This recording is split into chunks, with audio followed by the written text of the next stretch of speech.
Welcome back to KTN Weekend Prime. Kenya's Mau Mau veterans and the Embu Council of Elders have hit back at Gatundu South MP Moses Kuria and other politicians for turning the burial ceremony of National Assembly Speaker Justin Muturi's sister into a political rally. The elders say the actions marked of disrespect for the departed soul and the people of Embu for playing politics when Speaker Muturi's family was mourning.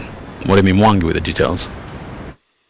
Mimi naombea kila mtu maisha marefu ndio aone kubarikiwa. Sio?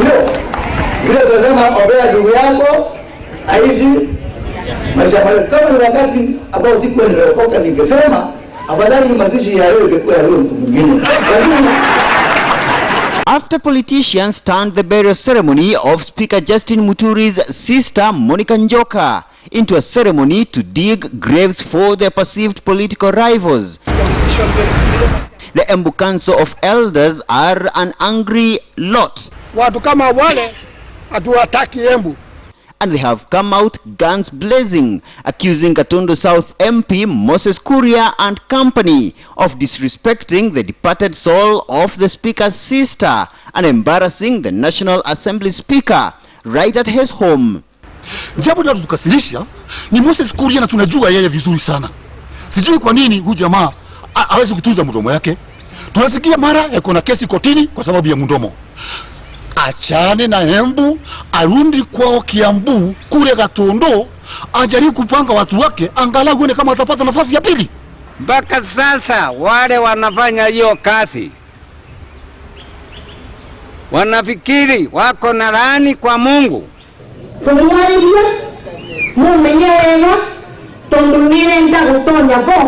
Even Runyenje's MP Cecily Mbarire, who used the burial platform to hint at her gubernatorial ambitions in the next year's polls, was not spared of the salvos.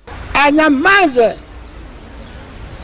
kufanya kazi ya Embu, maana kazi ya Embu ni ya Wambora. Ile kitu tunasema hapa, wasahau Wambora, wapatie Wambora gavana wetu wa Embu nafasi afanye kazi yake, muda wake ukushe.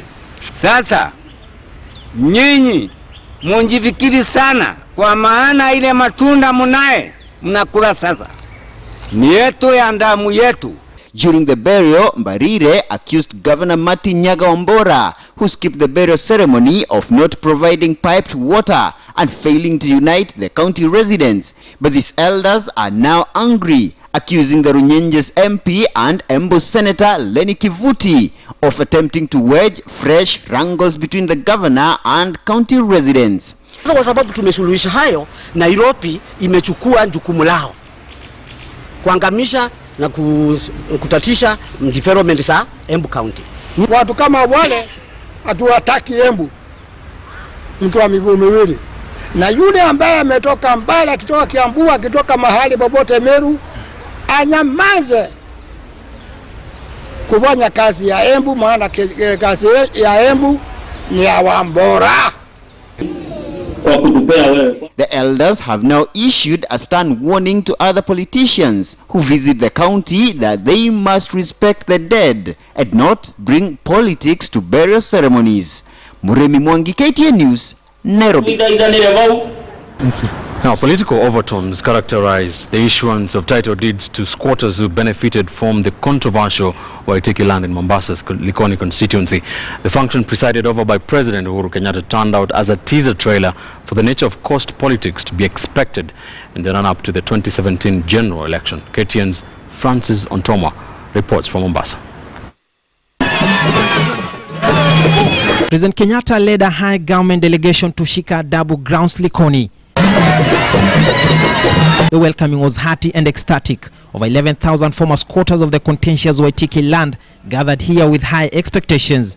Their ears tuned to know which way fate was going to take regarding the waived 182,000 shillings asked from each of the beneficiaries of the land to cater for purchasing, surveying and other expenses incurred by the state. Several pleas will then follow from the local leadership, but a straight shooting Uhuru will take the podium and dash the hopes. Hawa watu walioko kwa Waitiki, Mheshimiwa Rais, ni maskini.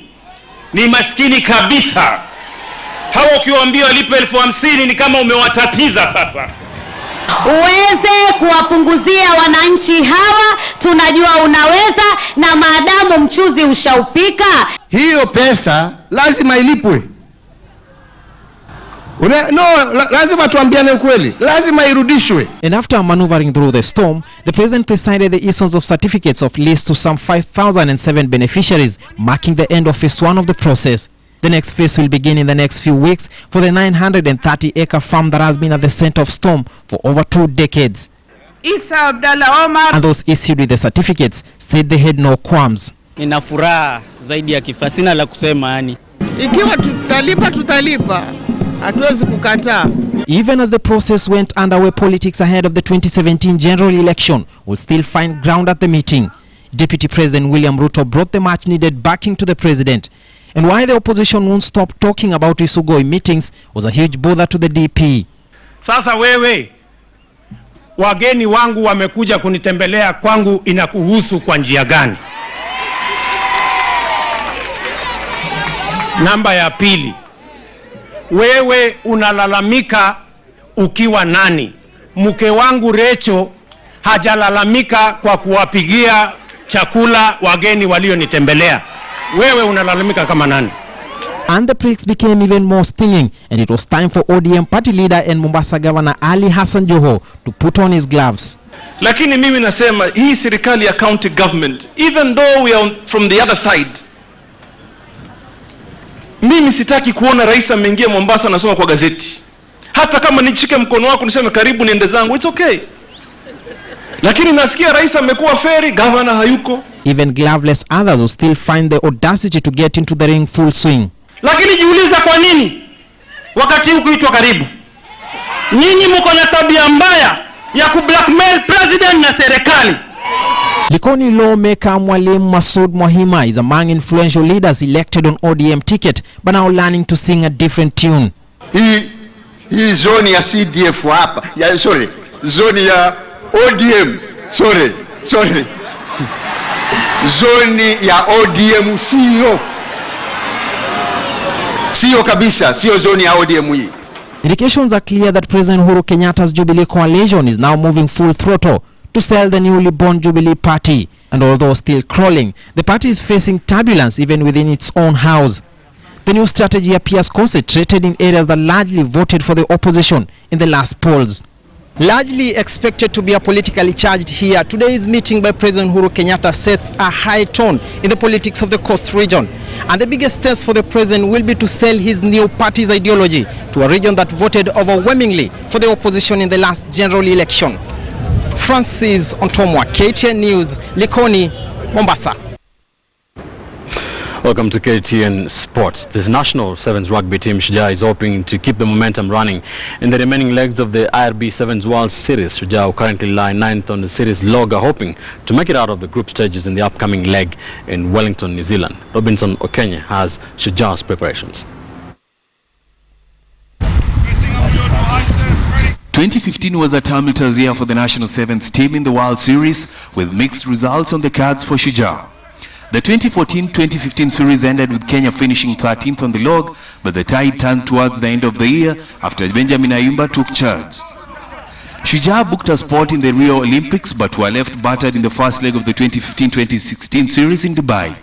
Benjamin Ayimba, however, rallied his troops in Cape Town Sevens, where Kenya collected 15 points after being knocked out in the Maid Cup semis. With the team currently preparing for the third leg this year in Wellington, the head tactician hopes his charges will keep the momentum going.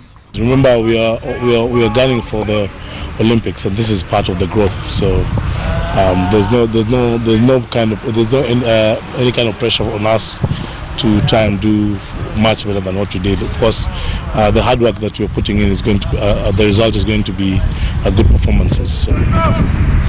With some of the senior players who missed in the first 2 legs of the series back in camp, the tactician is looking forward to squad rotation as he seeks better results.